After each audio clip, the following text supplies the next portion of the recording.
kaprok aduh.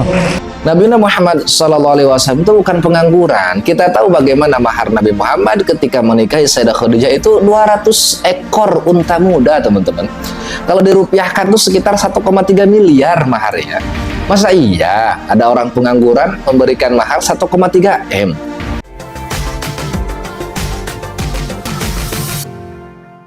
Bismillahirrahmanirrahim. Alhamdulillah wassalatu wassalamu ala Rasulillah sayyidina wa maulana Muhammad ibn Abdullah wa ala alihi wa ashabihi wa dzurriyyatihi wa mawala amma ba'd. Teman-teman, kembali lagi dengan Al-Fakir di channel Kang Uce. Alhamdulillah wa syukru ala ni'amillah, kita bisa berjumpa kembali setelah sekian lama Al-Fakir agak vakum ya di dunia per-YouTuban ini. Tapi insyaallah minta doanya juga, mudah-mudahan ke depan kita bisa lagi fokus untuk membentengi masyarakat dan umat dari pembodohan, dari ajaran-ajaran yang menyimpang dan menyesatkan. Teman-teman, di video ini kita akan mereaction atau menanggapi salah satu video dari calon wakil gubernur Jakarta, dan ini sama sekali tidak ada kaitannya dengan politik. Ini bukan masalah hal dukung-mendukung, karena Al-Fakir sendiri tidak tinggal di Jakarta. Al-Fakir sendiri tinggal di pulau yang berbeda ya. Al-Fakir tinggal di Provinsi Riau, teman-teman. Jadi sama sekali tidak ada kepentingan politik. Ini murni hanya untuk mencerdaskan masyarakat dan umat, dan juga sebagai pengingat untuk para public figure atau tokoh publik ya, ketika berkomunikasi atau bernarasi di depan media atau di depan publik, maka harus lebih berhati-hati, teman-teman ya. Baik teman-teman, mari kita simak pernyataan dari calon wakil gubernur Jakarta berikut ini.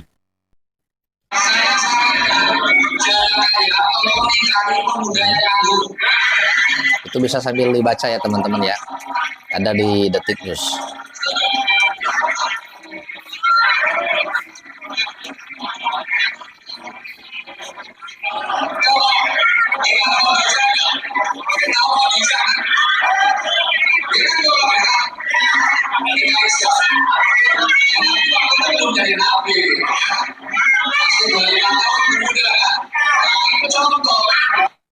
Nah itu ya teman-teman, jujur ya Al-Fakir tidak mengenal siapa beliau. Kalau Pak Ridwan Kamil saya kenal ya, karena emang satu daerah, beliau juga mantan gubernur Jawa Barat, teman-teman ya.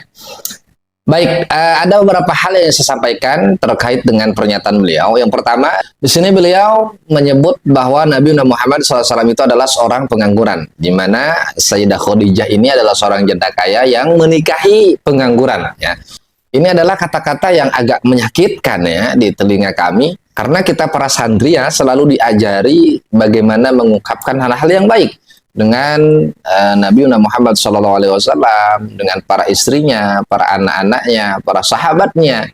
Ya, tidak boleh kita berkata hal-hal yang ya terdengar negatif gitu teman-teman ya. Bahkan kita para santri diajari ketika memanggil nama istri-istri Nabi kan dengan kata-kata Sayyidah gitu ya, Sayyidah Khadijah, Sayyidah Aisyah, kan seperti itu ya. Kemudian anak-anaknya pun demikian ya, Sayyidah Zainab, Sayyidah Fatimah, Sayyidah Ummu Kulthum misalnya, atau Sayyid Ibrahim kalau anak laki-laki.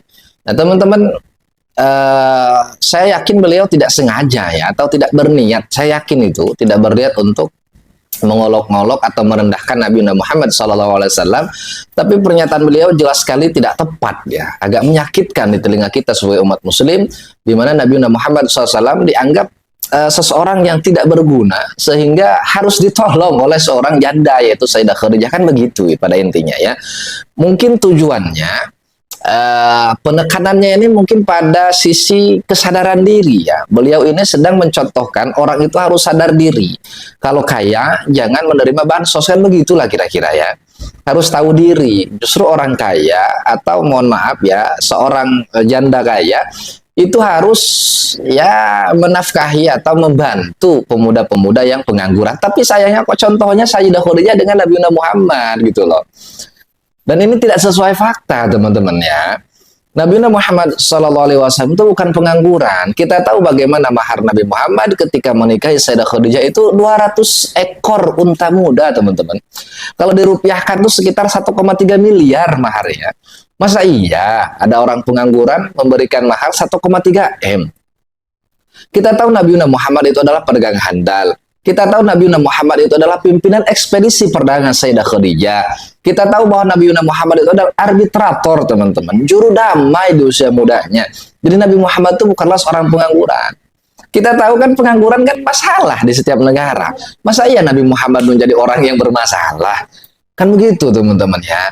Jadi tolonglah ya, harus bijak ketika kita memberikan contoh. Walaupun niatnya baik, tapi kalau dikomunikasikan dengan cara yang baik, memberikan contoh yang kurang tepat, tidak apple to apple, ya ini juga jadi bumerang, teman-teman ya.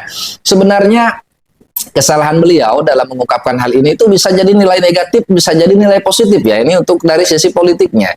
Nilai negatifnya ketika beliau ini berdalih atau tidak mau meminta maaf atas kekeliruan ucapannya, atas kesalahannya, atas sabkulisannya, maka akan jadi negatif. Ya, dia melakukan pembenaran, pembelaan, maksudnya bla bla bla bla dan lain sebagainya. Kita tahu itu. Tapi akan menjadi nilai positif ketika beliau mampu mengakui, mohon maaf, ini kekeliruan saya sabkulisan, saya salah dalam menyampaikan hal tersebut. Insya Allah ini akan jadi nilai positif, gitu ya teman-teman. Jadi mudah-mudahan ini jadi pelajaran ke depannya bagi siapapun itu, apalagi tokoh publik, agar lebih berhati-hati lah ya ketika menyampaikan hal yang berkaitan dengan makhluk termulia Nabi Muhammad Sallallahu Alaihi Wasallam. Aneh-aneh lah ya, dulu-dulu kita pernah dengar Nabi Muhammad itu ya sama kayak anak pada umumnya gitu ya. Kalau ada jambu katanya maling jambu, Nabi Muhammad lah ingusan dan sebagainya. La haula wala quwata illa billah. Ini adalah apa namanya ya, kata-kata yang menurut saya ya kurang belajar etika lah begitu ya teman-teman ya. Karena ketika kita mencintai seseorang, kita sangat yakin kita tidak akan berani menyebutnya dengan hal-hal yang negatif ya. Nah teman-teman, selanjutnya yang disayangkan juga adalah bahwa beliau ini adalah kader ya dari partai yang selama ini kita tahu sangat menghormati atau menjunjung tinggi nilai-nilai Islam, teman-teman. Jangan sampai ini mencoreng nama baik partai tersebut. Jangan sampai mencoreng nama baik partai, kemudian jangan sampai juga digeneralisir, teman-teman ya. Artinya apa? Ya kita harus bersikap objektif ketika yang salah, siapapun itu kita katakan salah. Ketika benar, siapapun itu walaupun lawan kita, maka kita katakan benar. Kita jangan fanatik buta, tidak ada manusia yang sempurna, tidak ada mawar yang tidak berduri. Artinya siapapun berpotensi melakukan kesalahan, dan disinilah tugas kita sebagai umat muslim untuk saling mengingatkan. Teman-teman yang belum subscribe, silahkan di subscribe. Terima kasih banyak teman-teman yang sudah subscribe. Mudah-mudahan kita semuanya ada di dalam lindungan Allah Subhanahu wa Ta'ala. Amin ya Rabbal Alamin. Assalamualaikum warahmatullahi wabarakatuh.